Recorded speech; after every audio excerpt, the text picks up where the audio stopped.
नमस्कार and I welcome you to वर्ल्डोपीडिया।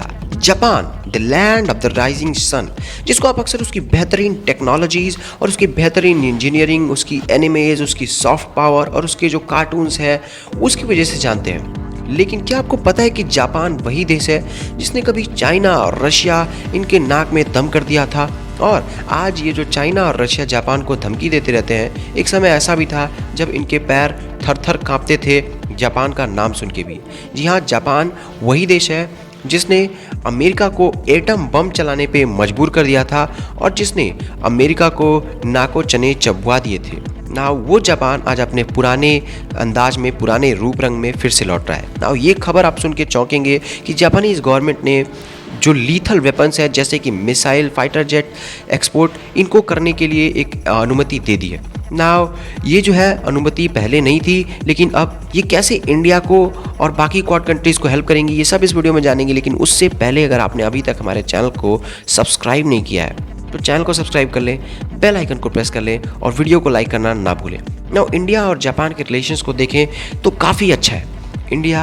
India में Japan ने बिलियंस ऑफ डॉलर्स की इन्वेस्टमेंट कर रखी हैं और बेसिकली इंडिया को ग्रो होता देखना चाहता है जापान ना। जैसा कि पता है आपको कि जापान आजकल बहुत ज़्यादा इंटेंसिवली टेक्नोलॉजीज़ में काफ़ी ज़्यादा इन्वेस्ट कर रहा है, क्योंकि जब वर्ल्ड वॉर 2 ख़त्म हुई थी तो अमेरिका ने जापान को ये अश्योरेंस दी थी कि अब आपको मिलिट्री टेक्नोलॉजी डेवलप करने की ज़रूरत नहीं है, अब आपको मिलिट्री डेवलप करने की ज़रूरत नहीं है और अमेरिका आपकी रक्षा करेगा ना। ये सब उसने इसलिए किया था क्योंकि लोगों को डर था कि कहीं जापान अपने पुराने रूप में फिर से ना वापस आ जाए ना। बहुत दिनों तक जापान ने ऐसा कुछ किया भी नहीं, क्योंकि जापान के सामने कोई सिक्योरिटी चैलेंज था भी नहीं, अमेरिका के सामने किसी की खड़े होने की हिम्मत थी नहीं, इसीलिए जापान ने कभी अपनी मिलिट्री बहुत ज़्यादा डेवलप की भी नहीं। लेकिन अब वर्ल्ड ऑर्डर चेंज हो रहा है और एक नया थ्रेट जापान के सामने खड़ा है, जो कि बहुत ही बड़ा थ्रेट है, और वो है चाइना। साथ ही साथ रशिया के साथ भी जापान के कई हिस्टोरिक डिस्प्यूट्स हैं, जैसे कि कुरिल आइलैंड, इन सब को लेकर ना। ये सबको देखते हुए जापान एक बार फिर से अपने पुराने अंदाज में लौटा है और जापान फिर से प्रोएक्टिव हो गया अपने डिफेंस के लेकर ना। डिफेंस के रिलेटेड जापान आजकल बहुत सारे रिसर्च और डेवलपमेंट के काम कर रहा है और अमेरिका के साथ तो है ही, लेकिन जापान जो है वो अपनी तरफ से भी काफ़ी ज़्यादा इन्वेस्टमेंट कर रहा है ना। जापान की जो बहुत सारी बेहतरीन टेक्नोलॉजीज़ हैं उसमें एक जो टेक्नोलॉजी है वो है रेल गन की। जी हाँ, रेल गन वही टेक्नोलॉजी है जो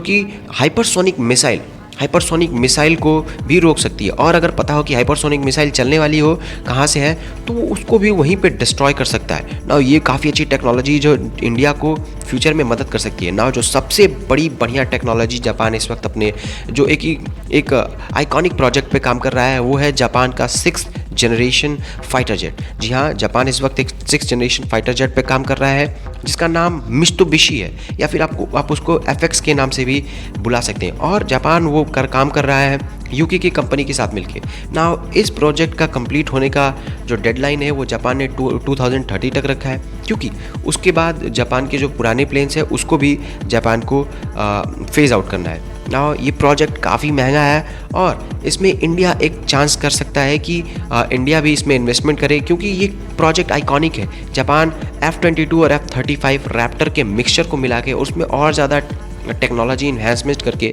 बना रहा है, ताकि ये जो प्लेन है काफ़ी ज़्यादा मिसाइल कैरी कर सके और बेसिकली इसको हराना लगभग नामुमकिन के बराबर ही होगा ना। इंडिया अगर इसमें इन्वेस्ट करता है तो ये इंडिया के लिए भी काफ़ी ज़्यादा बेनिफिशियल होगा, क्योंकि बेसिकली ये जो टेक्नोलॉजी है ये और देशों को नहीं मिल सकती, जैसे पाकिस्तान और चाइना के हाथ में कभी नहीं लग सकती ना। रशिया के जो टेक्नोलॉजीज़ उसके साथ सबसे बड़ी प्रॉब्लम आज यही है कि बहुत सारी टेक्नोलॉजीज़ चाइना और पाकिस्तान के पास भी चली गई हैं। जैसे कि आज हमारे पास S-400 है तो चाइना के पास भी S-400 ना। जापान हमारे लिए काफ़ी बेहतरीन पार्टनर हो सकता है और ये जो टेक्नोलॉजीज़ है वो जापान काफ़ी कम देशों को देगा, जैसे कि इंडिया हो गया, ऑस्ट्रेलिया, यूरोप की कुछ कंट्रीज़ और जो साउथ ईस्ट एशियन कंट्रीज़ हैं। तो जापान हमारे लिए काफ़ी रिलायबल पार्टनर बन सकता है ना। ये जो एयरक्राफ्ट है ये इसको हराना लगभग नामुमकिन ही होगा, क्योंकि ये F-35 और F-22 का रैप्टर है ना।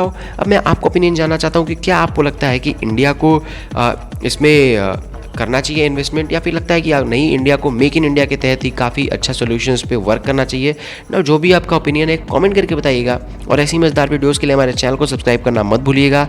मिलते हैं अगली वीडियो में, तब तक के लिए जय हिंद, जय भारत।